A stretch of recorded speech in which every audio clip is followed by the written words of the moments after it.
पाकिस्तान को दो तरफा मुज़ाकरात पर कोई एतराज नहीं। पाकिस्तान की एक बार फिर भारत को मुज़ाकरात की मशरूत पेशकश। वज़ीर ख़ारजा शाह महमूद कुरैशी का बरतानवी नशरियाती इदारे को इंटरव्यू। कहते हैं किसी तीसरे फरीक की मुआवनत या सालिसी को भी खुशामदीद कहा जाएगा।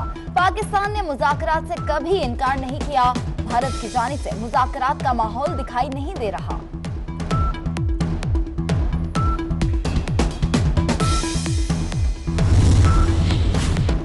विफाकी हुकूमत का कश्मीर इशू पर बैनुल-अक़वामी डिप्लोमेटिक कॉन्फ्रेंस जल्द बुलाने का फैसला। कॉन्फ्रेंस में मुख्तलिफ ममालिक के सफारतकारों को शिरकत की दावत दी जाएगी। कॉन्फ्रेंस बुलाने का मकसद दुनिया को कश्मीर में भारतीय जारियत से आगाह करना है। कॉन्फ्रेंस के इख्तितामी सेशन से सदर ममलिकत या वजीर आजम खिताब करेंगे।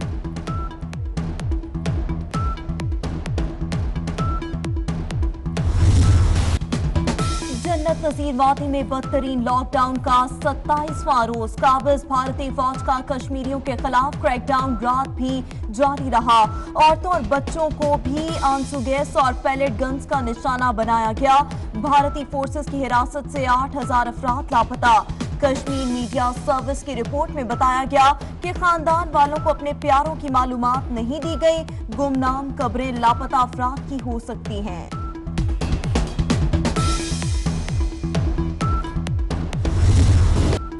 कश्मीर में मजालिम और भारत पर आलमी दबाव। ह्यूमन राइट्स वॉच का भारत कश्मीर में फोन और इंटरनेट की बहाली का मुतालबा। आलमी तंजीम का कहना है कश्मीरी आबादी में गुस्सा और अफवाहें जन्म ले रही हैं। सूरत हाल अबतर होती जा रही है।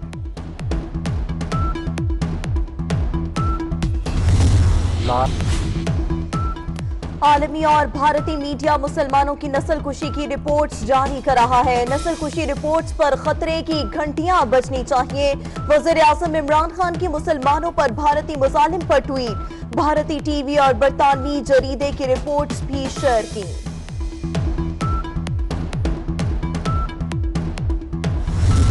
आज कश्मीर पाकिस्तान की तरफ सफारतकारी के लिए देख रहा है कि हम उनका मुकदमा दुनिया के सामने लड़ें। कोई काबिल जिक्र हमने दौरा नहीं देखा, ना वजीर आजम का ना वजीर खारजा का।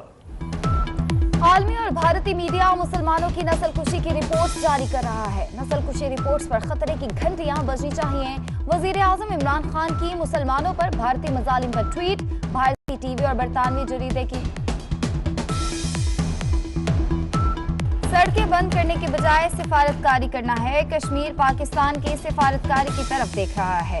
साबिक वजीर दाखिला एहसन इकबाल की कश्मीर के मामले पर हुकूमत पर तनकीद।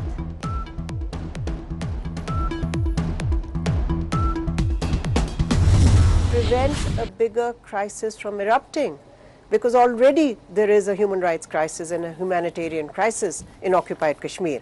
They call for a plebiscite so that the people of Jammu and Kashmir can decide on their own how they want to be governed and how they want self-determination.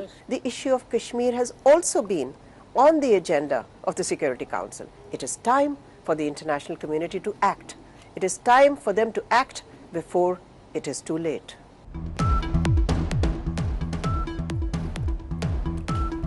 Kashmiri भी भारत की गुलामी कबूल करने को तैयार नहीं। कश्मीर में हालात संगीन इंसानी अलमी को जन्म दे रहे हैं।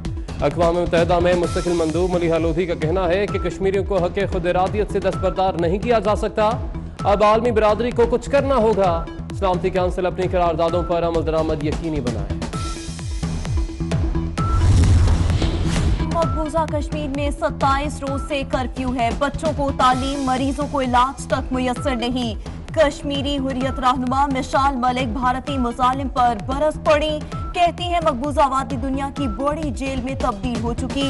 भारत मुसलमानों की नस्लकुशी कर रहा है। मुजफ्फराबाद में मोदी सरकार के खिलाफ एहतजाजी मुजाहिरात। कश्मीर बनेगा पाकिस्तान के नारे लगाए गए। मुजाहिरीन का कहना था कि भारत को मकबूजा कश्मीर छोड़ना होगा। मुजाहिरीन ने अक़वाम मुत्तहिदा के मुबस्सिर मिशन ऑफिस में करारदाद भी जमा कराई।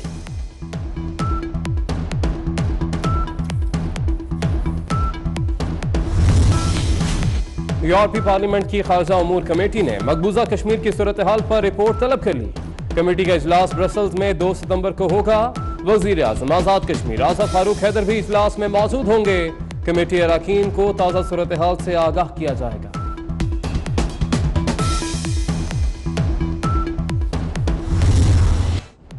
भारत ने आसाम को भी कश्मीर बना दिया। मुसलमानों समेत 19 लाख मकामी बाशिंदों की शहरियत खत्म, गैर कानूनी गैर मुल्की करार दे दिया गया। नेशनल रजिस्ट्रार ऑफ सिटीजन्स की फहरिस्त जारी, गैर कानूनी करार दिए गए शहरियों की मुल्क बदली का हुक्म।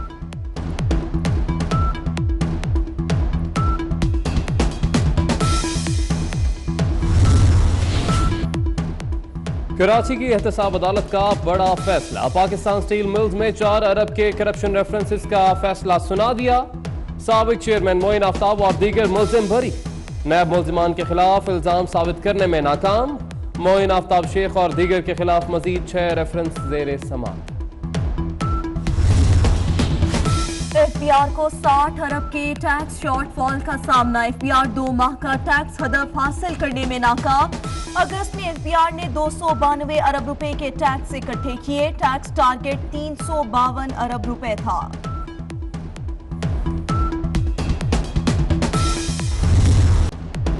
इलेक्शन कमीशन में इंतजामी तकर्रियां लटक गईं। कौमी इदारे में इंतजामी बहरान का खदशा। हुकूमत की तरफ से 2 मेंबरान की यकतरफा तकर्री भी चैलेंज। चीफ इलेक्शन कमिश्नर और सेक्रेटरी दिसंबर में रिटायर हो जाएंगे। हुकूमत 1 साल से 2 एडिशनल सेक्रेटरीज की तैनाती भी ना कर सकी। पाकिस्तान पीपल्स पार्टी के चेयरमैन बिलावल भुट्टो जरदारी का अपर कोहिस्तान में गाड़ी हादसे में हलाकतों पर इजहार अफसोस। मुतासरा खानदानों से इजहार ताज़ियत किया। कहा कि हुकूमत मुतासरा खानदानों की माली मुआवनत करे।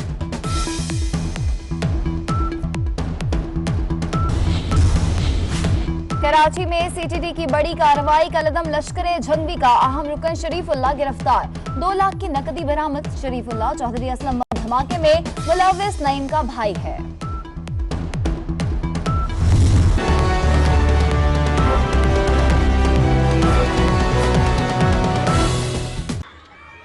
बिस्मिल्लाहिर्रहमानिर्रहीम।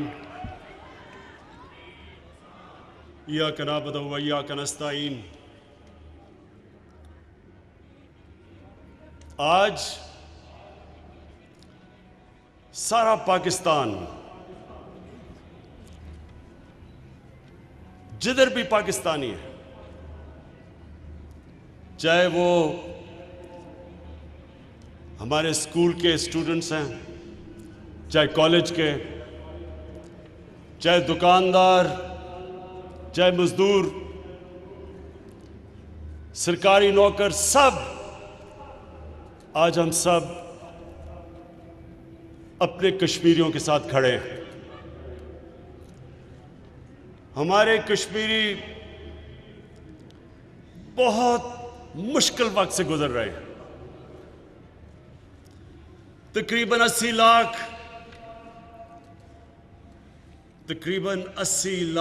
कश्मीरी तकरीबन 4 हफ्ते से कर्फ्यू के अंदर बंद हैं।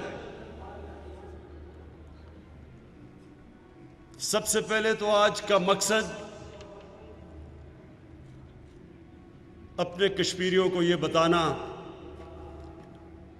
कि हम सब उनके साथ खड़े हैं। हम उनकी दर्द और दुख में पूरी तरह शामिल हैं। और यहां से पैगाम आज पाकिस्तान से ये जाएगा कि जब तक हमारे कश्मीरियों को आज़ादी नहीं मिलती, पाकिस्तानी कौम उनके साथ खड़ी है, पूरी तरह जद्दोजहद करेगी। आखिरी दम तक हम कश्मीरियों के साथ खड़े रहेंगे।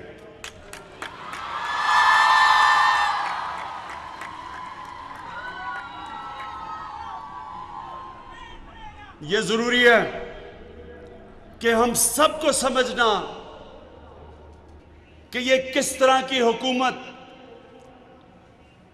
आज हिंदुस्तान में यह किस तरह की हुकूमत है जो इस तरह का जुल्म इंसानों पे कर रही है।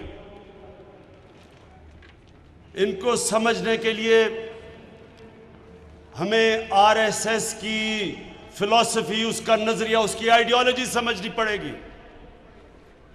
आरएसएस वो जमात थी जो 1925 में बनी और जिसके अंदर सबसे बड़ी मोटिवेशन मुसलमानों के खिलाफ नफरत थी। ये नफरत में पैदा हुई एक जमात, और जो वो समझती थी कि जो हिंदू वो सबसे ज्यादा सुपीरियर हैं, और ये